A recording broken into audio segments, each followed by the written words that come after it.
Bienvenidos a mi canal Identity Impact. Mi nombre es Pablo Colón. Esta es mi primera vez que voy a hacer un programa de entrevistas, así que estoy muy contento. Primeramente le doy gracias a ustedes porque ya tengo alrededor de 3,200 suscriptores, así que por favor, cuando me vean, suscríbanse al canal, comenten, compártalo y marquen a la campanita, ya que es muy importante para que ustedes reciban notificaciones de lo que de los videos que estamos transmitiendo. En estos momentos, el tema de hoy es la fe como antídoto para la salud mental y emocional. Es un tema muy importante, ya que como médico en los últimos 15 años me he dado cuenta que la fe ha sido un instrumento esencial. Y ya que tengo aquí, traje a la doctora Angie González, voy a leer un background de ella. La doctora Angie González tiene un bachillerato en comunicaciones, una maestría en consejería pastoral y un doctorado en psicología. Es especialista en el campo de las adicciones por más de 30 años y de experiencia y tiene práctica privada de psicología en Bayamón, Puerto Rico. Ha ejercido el ministerio pastoral por los pasados 38 años y actualmente pastorea en la Iglesia de Jesucristo, Palabra y Fe en Bayamón, Puerto Rico. Por los pasados 20 años ha participado regularmente en programas de radio cristiana y actualmente mantiene un espacio semanal en el canal Tiva TV. La puedes encontrar en las redes sociales como Angie González sin adornos. Hola Angie, ¿cómo estás? Estamos muy bien, es un placer poder poder inaugurar tu proyecto, porque, pues, antes de poder estar en esta primera, ¿verdad? En esta primera entrevista que tú haces, la realidad es que habíamos tenido la oportunidad de conversar un poquito sobre tu proyecto y tus ideas, y a mí me parecieron muy interesantes, así que, pues, qué bueno que podemos inaugurar contigo. Sí, es un reto para mí como médico iniciar esta nueva aventura en mi vida. Ha rendido frutos. Hay que trabajar, es algo bien retante para mí, ya que me saca de mi comodidad, pero ha sido de bendición para mi vida y para muchas personas. Y tengo fe en el Señor de que esto va a llegar a más vidas y va a ser de instrumento para ayudar a muchas personas que están pasando por diversas crisis. La primera pregunta que le voy a hacer como psicóloga, ¿es importante la fe? ¿O es para los problemas de salud mental o emocionales o es simplemente un comentario de pueblo? Mira, interesantemente, la investigación en el tema de salud mental, procesos de recuperación, es bien robusta, es bien amplia en la dirección de que si el desarrollo de la espiritualidad optimiza Ujú. los procesos de recuperación, la gente se recupera más, se recupera mejor y transita sus condiciones de salud física y mental, no solo las de salud mental, con un estado de ánimo más compuesto. Pero por otra parte, si bien te digo que la investigación está, que la evidencia existe, la inmensa mayoría de los profesionales de la salud mental no tocan los temas de la espiritualidad y no es porque sí hay muchos de ellos sencillamente no están preparados en esto. La parte de espiritualidad es una competencia específica dentro de las muchas competencias y especialidades que hay en la salud mental. De hecho, la APA pues tiene una división específica que es la división de espiritualidad y estudios religiosos. Una pregunta es para las personas que nos están oyendo. ¿Qué es APA? APA es la Asociación Americana de Psicología. La mayoría de los profesionales de la salud mental, aunque ellos mismos tengan algunos conocimientos en el área de espiritualidad, no integran la espiritualidad dentro de los procesos de recuperación y es más que nada debido a unos issues de mala educación. La palabra, ¿verdad?, que tenemos en nuestros tiempos es desinformación, ¿verdad? Ujú. Por no decir adoctrinamiento en las universidades, ¿ok? Bueno, pues yo pasé por las universidades, tú pasaste por las universidades y con buena o con mala intención, todas las universidades siempre tienen presencia de unos arraigos ideológicos. Punto. ¿Ok? Y existe en todas las disciplinas. En el área de la salud mental se ha metido a través de la Asociación Americana de Psicología, la Asociación Americana de Psiquiatría y otras organizaciones, se han metido unos posicionamientos filosóficos que han tornado el tema de la espiritualidad y de religiones específicas en un tabú. Y yo recuerdo que cuando yo estudiaba, con toda claridad, los profesores nos enseñaban que no, que tú no hablabas de esos temas en terapia. La Wow. terapia no era para eso. Y recuerdo en una ocasión, estaba cogiendo una clase a nivel doctoral de multiculturalidad. Y entonces el libro que la profesora nos mandó a comprar como libro de texto para la clase, yo lo mandé a buscar rapidito por internet. El asunto es que el libro me llegó y ya para la segunda clase yo llego allí con el libro. Y la profesora había empezado una conversación liviana con algunos estudiantes, así que ya estaba yo allí en el salón, estaba mirándolos a ellos conversar y yo no me llamaba la atención lo que ellos estaban hablando, así que empecé a hojear el libro que recién había acabado de agarrar, que me llegaba del correo, ¿no? Y entonces me di cuenta de que el libro de multiculturalidad tenía temas raciales, temas de mujer, temas de etnias, temas de diversidad sexual, pero no había un solo capítulo sobre espiritualidad o religión. Wow.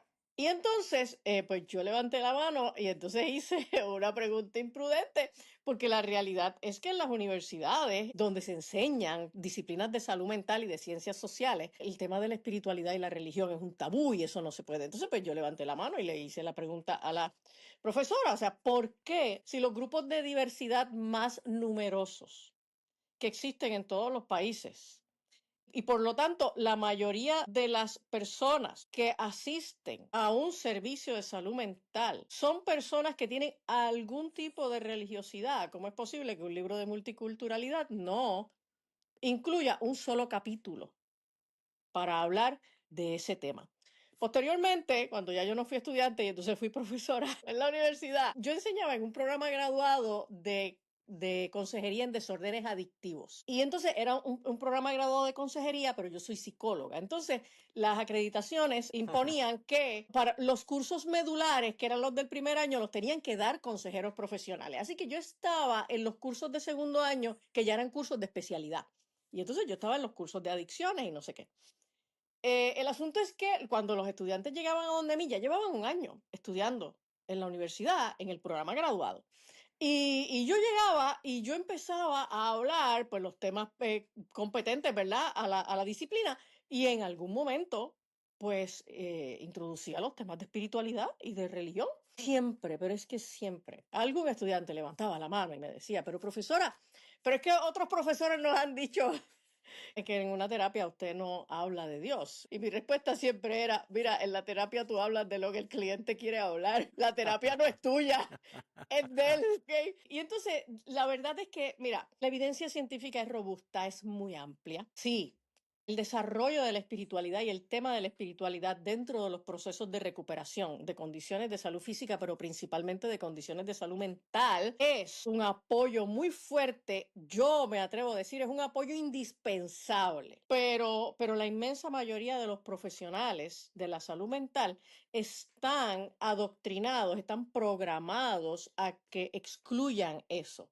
Y entonces muchas personas que quieren integrar su espiritualidad dentro de sus procesos de salud mental, entonces se ven obligados a buscar dos apoyos. Bueno, pues Ujú. necesitan entonces tener a su profesional de salud mental y necesitan hacer consultas paralelas con su pastor, con su sacerdote, con su rabino, con su líder espiritual. Wow. O sea, tengo una preguntita por eso acerca de la fe, pero la voy a poner un poquito más tardecito, en lo que evaluamos, en lo que seguimos con la entrevista. Durante su práctica privada, ¿ha podido ver la diferencia de cómo la fe puede ayudar a vencer los problemas de salud mental, incluyendo adicciones?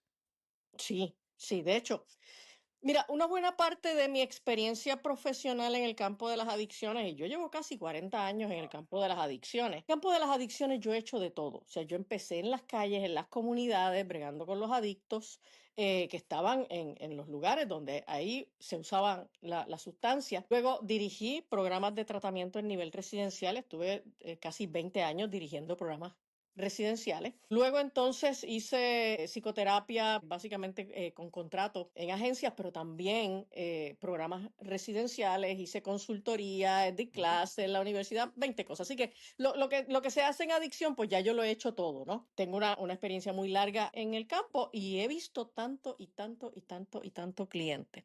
Pero Wow. especialmente Qué el bueno. cliente de nivel residencial es el cliente de mayor severidad de adicción. Esto es una persona disfuncional, es una persona que ha deambulado, es una persona que tiene ya unos cargos criminales, que ha cometido muchos delitos. Son personas que han entrado en comportamientos que son bien disruptivos, por ejemplo, lo que tiene que ver con crímenes violentos, prostitución, ese tipo de cosas. Así que cuando estos clientes llegan a un programa para rehabilitarse, cuando estas personas llegan a sentarse frente a un psicólogo, la gente están bien deteriorados en lo que es su salud mental. Y estos clientes tan severos, la realidad es que es inusual tú encontrarte con uno de ellos que logra su recuperación sin la espiritualidad. Si ellos no meten la espiritualidad en este asunto, y cuando hablo de espiritualidad, estoy siendo amplia. Yo soy cristiana. Claro. Yo soy pastora protestante, pero no me estoy limitando al fenómeno del protestantismo. De hecho, la investigación es robusta diciendo que ¿sabes cuál es la espiritualidad que más ayuda en términos de doctrinas? La espiritualidad nativa. Interesante. La espiritualidad nativa, porque esas ideas religiosas que te construyeron desde la niñez tienen un arraigo importante en lo que es tu construcción de valores y de visión de mundo. O sea, tú ves la vida desde tus ideas religiosas. Y si tú vienes de una tribu norteamericana, de indígenas norteamericanos, y le bailas en la danza de la lluvia, Ujú. y tú tienes Claro. una fe sobre eso, eso, eso te va a ayudar en tus procesos de recuperación. Si tu espiritualidad nativa viene del judaísmo, eso te va a ayudar. Si tu espiritualidad nativa es el catolicismo, eso te va a ayudar. Que hay muchas personas que hacen una conversión a una fe distinta a la fe nativa, sí. Y esa conversión a otra fe también entonces es lo que le va a ayudar. Es una combinación de muchas cosas, no somos solamente espíritu, ¿ok? Oye, un paciente de adicciones está metiendo unas sustancias dentro de su cerebro y está afectando unos aspectos orgánicos, biológicos en su cerebro, y eso hay que atenderlo. Entonces, pues esto es un paciente que hay que medicarlo, esto es un paciente que hay que trabajarlo desde una perspectiva clínica médica, pero entonces también hay que hacer un trabajo psicológico y hay que hacer un trabajo espiritual, porque la espiritualidad nos permite a nosotros trascender a lo que está pasando aquí en nuestra realidad, ¿no? En nuestro contexto terrenal, y nuestro contexto terrenal en un momento dado es un caos, es una tormenta, y cuando tú miras ahí, tú no encuentras, tú no ves la luz al otro lado del túnel. Entonces, la espiritualidad, la que sea, la que tú escojas, Mm. te lleva a trascender, y es un poco como volar una avioneta por encima de un huracán. Wow. Te saliste de la tormenta, estás en un lugar seguro y calmado, desde donde puedes mirar tu huracán y empezar a trabajar con él. Interesante. Eso una. ¿Cuál es de las peores? Y esto no está en el cuestionario, pero es que me interesa esa parte de las adicciones. ¿Cuáles son las adicciones más difíciles que se le ha hecho superar a la gente de los que han ido a tu consultorio? Mira, yo no creo que hay una adicción más difícil que otra, porque como en muchas otras condiciones de salud, el acercamiento a ese paciente tiene que ser bien individualizado. Y entonces hay una diversidad de condiciones y circunstancias que coexisten con esa adicción, que ahí es donde realmente está la complejidad. Pero sí te puedo decir que las adicciones a sustancias, ya en términos sociales, culturales, no son vistas como una cosa escandalosa. La gente no tiene gran problema en decir, mira, yo necesito conseguir a alguien para resolver este problema que tengo con el alcohol, o para dejar de fumar marihuana o lo que sea.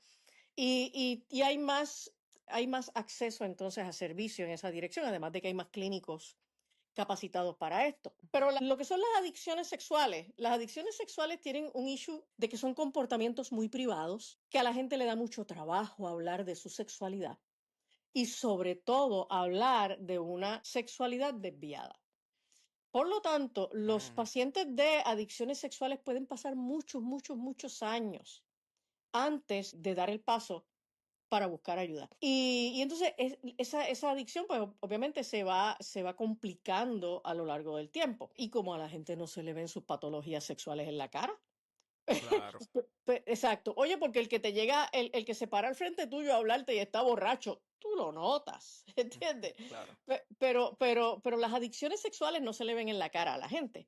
Y entonces las adicciones tecnológicas también tienen la complicación de que la gente no las reconoce como comportamientos adictivos. O sea, una persona puede pasar 8, 10, 12 horas sentado frente a un equipo electrónico jugando juegos de video y no entiende que eso es un problema. Yo no estoy haciendo nada malo, dicen ellos. Yo no estoy haciendo nada malo. Sí, que a veces Yo no- para ellos es difícil reconocer, ¿sabes? No se dan Exacto. cuenta. Yo no bebo, yo no fumo, yo no estoy haciendo nada malo. Y entonces ahí la dificultad es que la gente pueda reconocer que ahí hay un comportamiento adictivo. Importante. Y una de las cosas que mencionaste que verdaderamente hay que dar hincapié es que se trata a las personas de manera individual. Sí, Eso me gusta mucho porque vivimos en un mundo, primero que está muy polarizado, segundo que se etiqueta a la gente y meten a la gente como que pues tienes X cosas, pues tú eres del grupo tal, tienes Y cosas, estás en el grupo tal, o sea, tienes una desviación sexual en lo que sea, pues estás en el grupo tal. Entonces ven a la gente como que pues si este está en esta etiqueta, pues lo tratamos de esta manera, es como un protocolo que hay que seguir para cada persona. sí. Y eso se ha perdido y me gusta esa parte de tratar a la gente de manera individual porque como tú dices, cada cual tiene un background totalmente diferente. Se tiene que fomentar, ver a las personas como individuos, no como un colectivo. Sí. Eso lo he visto también, lamentablemente, en las iglesias pasa, en los círculos de fe. No se trata de una manera individual. Oye, mira, ahora que mencionas las iglesias y los círculos de fe, en las iglesias y en diferentes grupos que son organizaciones paraeclesiásticas que trabajan, que se disponen a trabajar con personas que tienen issues en el área de su sexualidad o que tienen problemas con las sustancias, etcétera. En muchas ocasiones nos encontramos, los clínicos, tropezamos con que estos grupos tienen toda la mejor intención, pero no tienen la preparación. Así que con Biblia, Entonces, oración y ayuno es todo. exacto. Entonces, quieren resolverlo todo con Biblia y oración y ayuno. Y yo creo, o sea, Claro, yo también. para mí la Claro, Biblia es el fundamento, claro, claro. la oración es indispensable y el ayuno también, ¿ok? También. Pero cuando estamos trabajando con unos trastornos, con unas condiciones específicas, que son trastornos en el área de salud mental y que son issues que hay que atenderlos desde una perspectiva biopsicosocial. Hay que Ujú. trabajar los aspectos biológicos, los aspectos psicológicos y los aspectos sociales. El abordaje espiritual, especialmente cuando viene de parte de personas que no están entrenados como clínicos en el área de salud mental, tiene que limitarse estrictamente a lo que son los aspectos del desarrollo de la fe. Y entonces lo que vemos es que de pronto alguien levanta pues un grupito, un ministerio para empezar a trabajar con personas que han sido abusados sexualmente. Y entonces en estos grupos, pues hacen, qué sé yo, preparan una promoción, la corren por las redes, van a hacer una actividad tal día, tal hora en una iglesia, invitan a la gente, de ordinario son actividades gratuitas, la gente que está en necesidad aparecen por allí Claro. y entonces se encuentran con alguien que en vez de dirigirse a lo que son sus competencias específicas, que son los aspectos de la fe, extraer de las escrituras esos recursos que pueden ayudar a esta persona a trabajar con los issues que sea que tenga, pues lo que hacen es que leen un par de versículos bíblicos, cantan un corito y entonces empiezan a intervenir en temas clínicos que desconocen. Y empiezan a hacer unas dinámicas, y yo he visto esto, y clientes míos me han contado esto, pero en muchas ocasiones, porque entonces empiezan a hacer unas dinámicas grupales Sí, sí. sin saber quién es la gente que están ahí. Y entonces esta persona empieza a hacer una dinámica y de pronto le dice, coge este papelito y escríbete tal cosa y escríbete el nombre de la persona que te violó cuando tú eras chiquito. Y entonces, y de momento, pues vas a coger ese papelito y lo vas a quemar o lo vas a meter en una botella y lo vas a llevar a la playa y lo vas a tirar para que, y entonces empiezan a revolcar un mundo de emociones y recuerdos y Ujú. atraer unas intervenciones que no necesariamente son, son pertinentes, ¿ok? En ese tipo de dinámicas, puede pasar cualquier cosa y la persona que está dirigiendo no saberla manejar.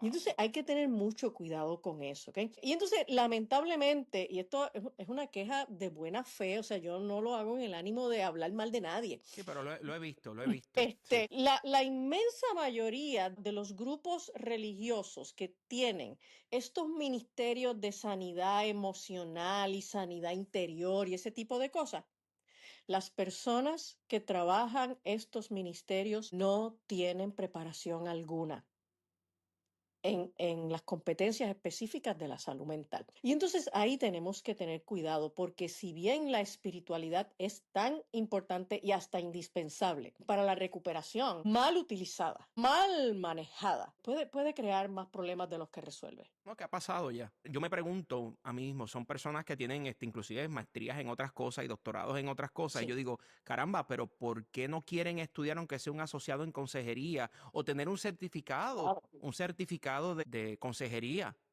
Que los hay ya Sí, existen certificados de sí. consejería. No sé si es el orgullo o es que no quieran preparar, no sé. ¿Cuál es Mira, tu opinión acerca de esto? Porque son yo personas creo que, preparadas. Sí. sí, pero yo creo que es puro desconocimiento. Yo creo que la gente Ok. se cree que ser consejero es sentarse a hablar con la gente.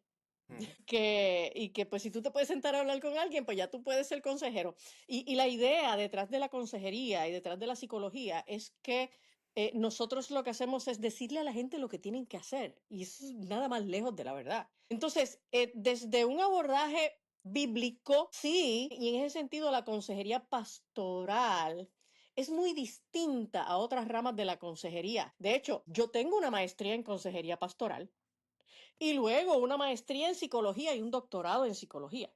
¿Eh? Ujú. Entonces, yo tengo bien claro la línea y la distinción entre una cosa y la otra. En la consejería pastoral, la consejería bíblica, como partimos de la idea de que la persona se está abrazando a unos preceptos y esos preceptos están en la Biblia y no tienen vuelta de hoja, esto es así, ¿ok? Pues entonces, en la consejería pastoral, la consejería bíblica, uno puede ser más directivo. Pero en la psicoterapia o en la consejería en cualquier otra área, no se trabaja de esa misma manera. Entonces, pues cuando estamos con personas que tienen issues clínicos, de hecho, yo soy psicóloga con doctorado y yo ni por equivocación me disparo la chanza de pararme frente a un grupo de gente que yo desconozco su background individual a tocar temas de sanidad interior, temas de sexualidad, temas de trauma, para nada. Claro. Yo no lo hago, Ujú. porque para yo poder empezar a trabajar con un grupo que tenga ese tipo de necesidades tan complejas y que pueden presentar respuestas impredecibles en la dinámica grupal, pues yo necesito primero al menos tener una entrevista individual con cada uno de los participantes de ese grupo. Si el grupo va a ser un grupo de 15 personas, antes de yo hacer la primera reunión grupal, yo necesito tener una sesión individual con cada uno para hacer una entrevista inicial. Yo necesito Wow. saber quiénes son esa gente que están ahí. Yo necesito saber qué issues puedo tocar, qué issues no puedo tocar y lo recomendable es tener incluso un coterapeuta, una persona de apoyo que si de pronto, oye, y a mí me ha pasado, o sea, la realidad es que no pasa en todas las sesiones, pero Claro. sí puede ocurrir que de pronto tú estás en tu dinámica grupal y alguien se levantó y se salió del grupo. Y tú dices, espérate, yo no puedo dejar, algo pasó a menos que sea que vaya a ir al baño, algo pasó con esa persona que necesita distanciarse de lo que está pasando en la Ujú. dinámica grupal. Yep. Y entonces, si tú estás solo, tú tienes que escoger sí, las 99, ¿ok? Y no puedes parar la sesión de terapia grupal para Ujú, irte con aquel, pero tampoco lo puedes dejar solo, ¿ok? sí. Entonces, si esa persona se levantó porque necesita tener una catarsis, porque no quiere escuchar hablar del tema, porque le dieron ideas de quitarse la vida, lo que sea. El, ¿Y qué el, el, gatillo activaron en esa? ¿qué gatillo se activó? Pues entonces Ujú. tú necesitas un personal de backup que entonces en ese momento se levante y siga atendiendo a esa persona para tú poder seguir con la dinámica grupal. Pero estos son los issues que muchas veces hacen que esas buenas intenciones que tienen muchos grupos religiosos de Ujú, apoyar, de atender, y que tienen sus fortalezas, ¿ok? Yo no estoy diciendo que no. Oye, son grupos gratuitos, son grupos que presentan mucho apoyo, traen los preceptos de la fe, o sea, tienen muchas fortalezas, pero muchas veces estos errores, estas debilidades que tienen estos grupos, hacen que entonces los grupos más clínicos digan, no, esos grupos religiosos no funcionan, no sirven, y no es que tampoco no sirvan, ¿ok? Es que necesitan ujú. afinar un poco el servicio que pretenden dar, integrar clínicos entrenados, licenciados, para poder garantizar que pueden hacer esta presentación de los aspectos de fe desde una perspectiva de salud, de recuperación, pero con el apoyo de profesionales en el área de la salud mental que puedan entonces darle el curso clínico correcto. Wow. Gracias, gracias. Otra pregunta que tengo aquí es, ¿cómo podemos nosotros, los cristianos, ahora nos enfocamos en los cristianos, cómo podemos fomentar la fe en estas personas que necesitan, pues, que son gente creyente o inclusive gente que están abiertas a recibir la fe? ¿Cómo podemos fomentar la fe en estas personas? Mira, yo creo que tenemos que mirar dos grupos. Ok. Primero, el grupo que viene a donde uno porque necesita ayuda en una necesidad de salud mental, pero no necesariamente tiene una fe particular. Y entonces, ante esos, pues nosotros podemos presentar conceptos de fe. O Ujú. sea, no es cierto que no podemos presentarlo, ¿no? Que los psicólogos o los consejeros no pueden hablar de religión o de fe. Sí podemos presentarlo. Lo que no podemos es imponerlo. ¿Ok? Lo que no podemos es usar la sesión para hacer proselitismo. Pero yo puedo presentar unos conceptos de la misma manera que agarro a cualquier teórico y digo, mira, porque Albert Ellis en la terapia racional emotiva conductual decía esto y esto y esto, y estos son los conceptos que te van a ayudar. Pues yo también puedo presentar unos conceptos de la Biblia. Y dependiendo de la apertura que un cliente tenga, pues uno puede proseguir presentando ese tipo de conceptos. La persona los acuña o los descarta. Pero con la persona que ya sí tiene algún nivel de fe, pues con esas personas, nosotros lo que hacemos es que los dirigimos a que desarrollen esas prácticas, esas dinámicas devocionales que para ellos son parte de su espiritualidad. ¿Ok? Yo me muevo básicamente en el mundo del cristianismo y en el mundo del cristianismo se mueve la mayor parte de la gente de los Estados Unidos y Puerto Rico, donde yo estoy, Claro. ¿no? Así que en ese sentido, pues uno no tropieza tanto con estos issues de encontrarse con gente que tienen otras espiritualidades. Pero no es que no. De hecho, yo he tenido, en mi experiencia clínica, he tenido ya la experiencia de pasar por mi oficina 3 personas que tienen una práctica activa de religión budista. Ok. ¿Ok? Y el, Interesante. y el primero de ellos era un paciente de adicciones. Era un muchacho bien bueno, bien decidido a cambiar, pero bien metido en el consumo de alcohol y de otras drogas. Y, oye, cuando yo exploré su espiritualidad y él me dijo que él creía en estas ideas budistas, eso fue hace muchos años, y pues yo le dije, pues claro, pues yo sé que su espiritualidad le va a ayudar. Pero yo no sé un pepino de esa espiritualidad y yo fui franca. Le dije, mira, ¿sabes qué? Yo no conozco de tu espiritualidad y no conozco tampoco un clínico a quien referirte. Ujú. Imagínate en Puerto Rico conseguir un psicólogo budista, pues era como que, ¿verdad? Yo no sabía a quién encontrar.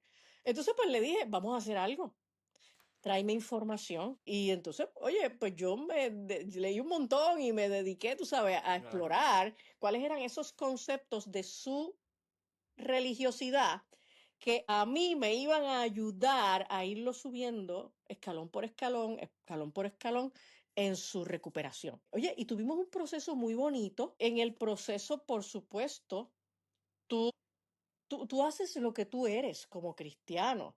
O sea, que no es que tú no siembras una semilla de tu fe, porque entonces, oye, hay gente que te pregunta, no, pero y entonces, pero tú eres pastora y tú eres cristiana, y Sí, si esa pero... persona está creyendo en Buda, pues se va a freír en el infierno.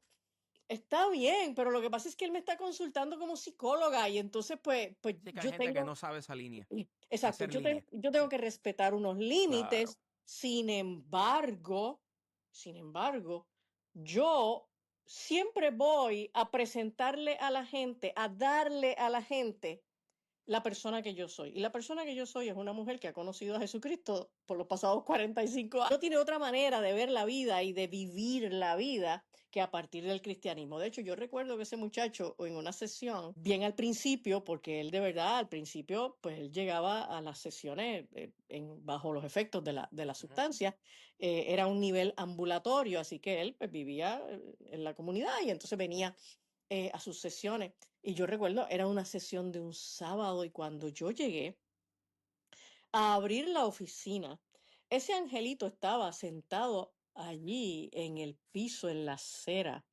pestoso y sucio y que se veía que había pasado la noche en la calle. Y cuando yo lo vi, yo le dije, pero fulano, ¿pero qué te pasó?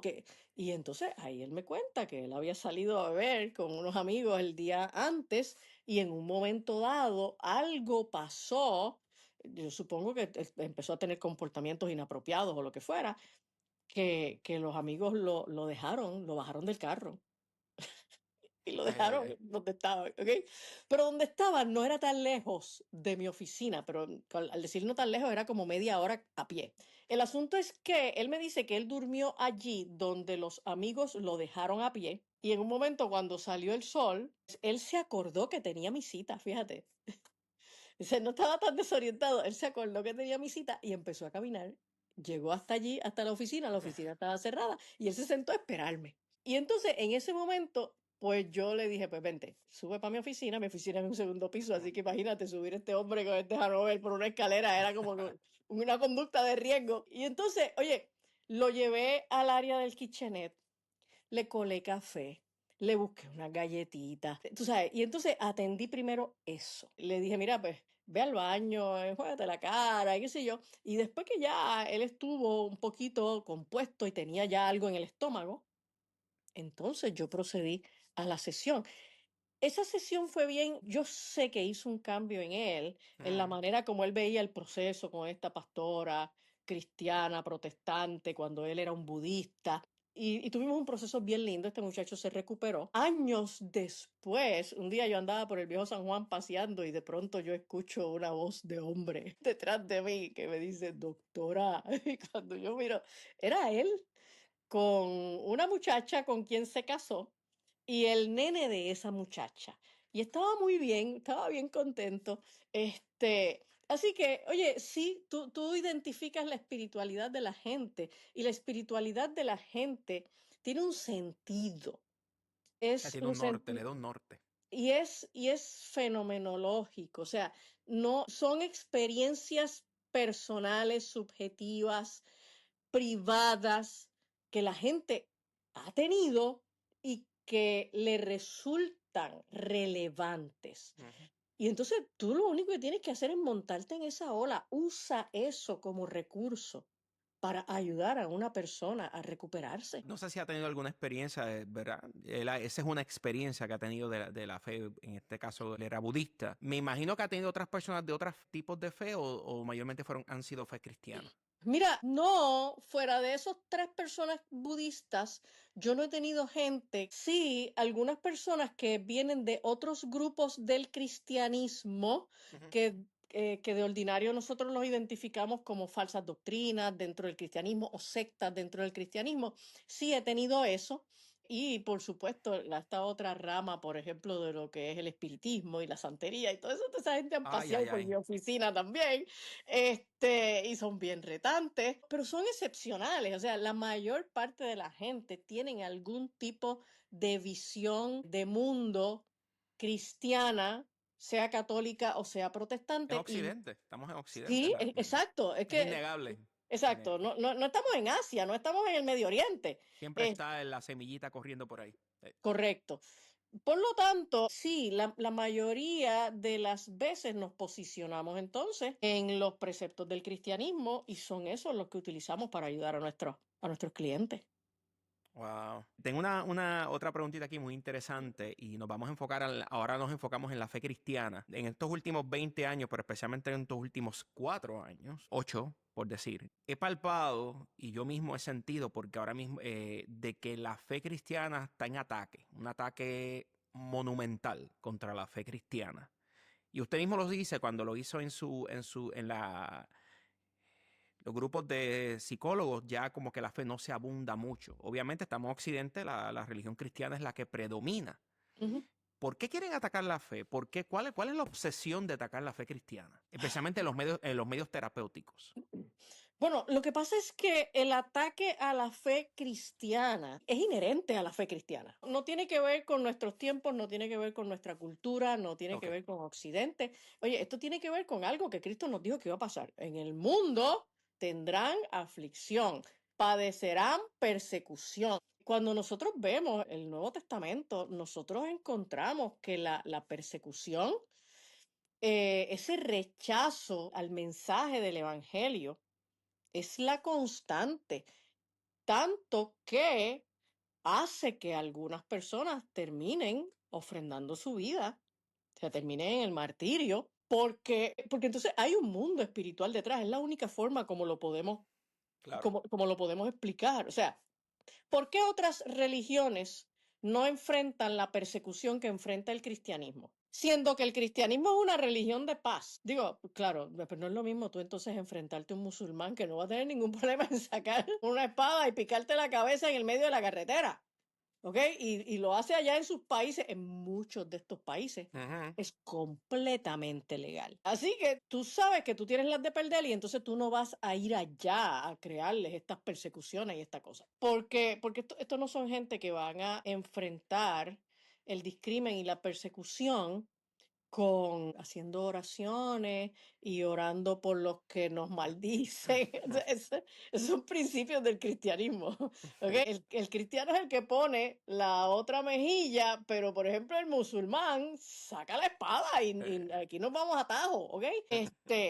Y entonces yo creo que sí, que el hecho de que el cristianismo es una religión de paz permite que nosotros seamos particularmente perseguidos y discriminados. Pero nada que no se puede explicar en la escritura. El evangelio es un mensaje que es contrario, antagónico a todo el sistema que impera sobre el planeta, que es el reino de Satanás. Ujú. Eso es verdad. Otra preguntita, y ahora te lo voy a dar, a ver si puedes mezclar la parte de psicología con la parte pastoral. ¿Existe crisis de fe en Occidente? Sí. Oh, definitivo, definitivo. Yo pienso que en Occidente hay una crisis de fe porque mucha gente se ha despegado del estudio de las escrituras. Nosotros estamos ante una cultura, ante unas generaciones que aprendieron Ujú. a no leer, que viven en el mundo del entretenimiento y ya hablar de estudio es algo que la gente lo ve como lo que yo tengo que hacer solo para alcanzar un título académico. Pues si me quiero graduar de cuarto año, tengo que estudiar. Si quiero hacer un bachillerato, tengo que estudiar. Ujú. Pero después que yo logre ese título académico, yo no tengo que estudiar nada más. ¿Ok? Las iglesias están llenas de gente que nunca leen una sola página de la Biblia y que dependen para construir su fe en lo que le predica ese maestro bíblico o ese predicador y lo que escuchan paseando por la radio, por la internet. Y entonces ahí lo que encuentran es un mundo de confusión, ¿ok? Porque si bien digo que los creyentes no están escudriñando las escrituras, una buena cantidad de los que hoy se llaman maestros y predicadores tampoco la estudian. ¿Verdad? Entonces, entonces hay tanto disparate, hay tanto discurso cristiano vacío, contradictorio contradictorio, que no funciona con el día a día. Voy a tomarte un ejemplo concreto. Todas estas doctrinas de superfe, de victoria, de motivación, Sí. de prosperidad, llenan auditorios. De hecho, estas son las iglesias más grandes en términos de números de asistentes. Y las más ricas también. Llenan auditorios y empiezan a decirle a la gente un discurso motivacional de triunfos, de éxitos, prosperidad, de ganancia material, de alcanzar metas personales, de que tú puedes alcanzar todo lo que tú quieras. Entonces, ese discurso le podrás juntar por encimita 2 o 3 versículos bíblicos y podrás adornarlos con gloria a Dios y aleluya, pero ese discurso no es bíblico. Y entonces el problema es que esta persona sale todos los días a la calle recordando esas palabras motivacionales que este predicador le dijo, y cuando se enfrenta a la realidad de la vida y eso no le funciona, Se va. Y no quiere saber de en, Dios. en vez de decir, caramba, déjame chequearle en la Biblia a ver si realmente a mí me dijeron lo que era Se correcto. va. Déjame cuestionarme lo que el predicador me está diciendo. No, no te cuestionas a tu predicador, porque de ordinario tu predicador, pues es una persona que tú lo consideras como alguien a quien tú le das credibilidad. Este es tu pastor, este, Grandioso. este es tu maestro bíblico, lo que sea, es la persona que tú saludas los domingos, y haces entonces unas relaciones que te vinculan con esa persona y le conceden la credibilidad. Como no conoces la escritura, cuando entonces esta persona que te prometió que tú ibas a prosperar económicamente y eso no ocurre, esa persona no va a decir, pues debe ser que el discurso que yo te di fue incorrecto. No, esa persona te va a decir, el problema es tu fe. Ya, El lo he problema es tu escuchado. fe. Y Es verdad. entonces esa persona termina yéndose de la iglesia en una crisis de fe, habiendo creído con todas sus fuerzas, pero habiendo creído un error. ¿Ok? Ujú. Y entonces esas personas terminan yéndose y la cantidad de gente. De hecho, en este momento, escuché este número lo dio recientemente en uno de sus muchos programas el doctor César Vidal. Y César Vidal dijo recientemente, en ocasión de la confirmación, ¿verdad?, de este nuevo Papa León XIV, él mencionó este dato, yo lo desconocía, que en Estados Unidos hay una crisis en el catolicismo y que por cada 800 personas que se van de la Iglesia Católica, entran solo 100 nuevas personas. Y esas 100 personas que entran básicamente son niños que nacen que los bautizan en el catolicismo, o sea, realmente no son profesiones de fe. Y entonces tú dices, wow, pues el catolicismo tiene una crisis grande en los Estados Unidos. El catolicismo, y esto lo digo con mucho respeto, pero uno se pone a escudriñar las escrituras y tiene que llegar a conclusiones lógicas, el catolicismo tiene unos defectos en su doctrina que hace que cuando la gente empiezan a tratar de activar esa fe, no les funciona, terminan yéndose. Porque si empezaste a poner tu fe en María o en los santos, en algunos rituales en particular, cuando empiezas a tratar de hacer algo para añadir a la gracia, porque tienes que hacer unas obras y qué sé yo, pues llega el momento en que te das cuenta de que esto no está funcionando y vas chocando con estas creencias y la única salvación que tienes para ese momento de crisis de fe es que te metas en las escrituras, las escudriñes y puedas darte cuenta de cuál es el verdadero mensaje del Evangelio, que es un mensaje de gracia, es un mensaje de perdón, es un mensaje de salvación, es un mensaje de esperanza, es un mensaje de salud, es un mensaje que verdaderamente permite que la gente pueda trascender a las circunstancias de la vida, porque el verdadero mensaje del Evangelio te dice que no pongas tu mirada en las cosas de la tierra, sino en las del cielo. Y es ahí donde entonces tú logras superar cualquier adversidad, por grande que sea, porque no importa lo que esté pasando aquí, un día lo veré. Un día estaré delante de su presencia por la eternidad. Yo creo que yo creo que mis oraciones no chocan con el techo y se caen al piso. Mis oraciones suben al trono de la gracia. Ese es el altar de oro, el altar del incienso que está delante del trono de la presencia de Dios. Y allí es que están mis oraciones y Dios las atiende. Y entonces yo pienso que la crisis de fe que hay en los Estados Unidos es porque la gente sencillamente se despegó de la fuente, que es ¿Y la qué pasó Biblia. en las evangélicas también? Están, La gente se especialmente la despegó. evangélica de corte histórico, o sea, lo que es la Sí, metodista, la luterana, la anglicana, abrazaron el definitivo. wokismo y verdaderamente están que se le están yendo la gente en masa. Y es Sí. triste, es muy triste porque Abrazaron el eh, wokismo, abrazaron la ideología de género, están metidos en la diversidad sexual, están metidos en los discursos de prosperidad y algunas entonces, corrientes neopentecostales también. exacto, y entonces pues finalmente la gente termina yéndose y esa gran crisis de fe que hay en la nación americana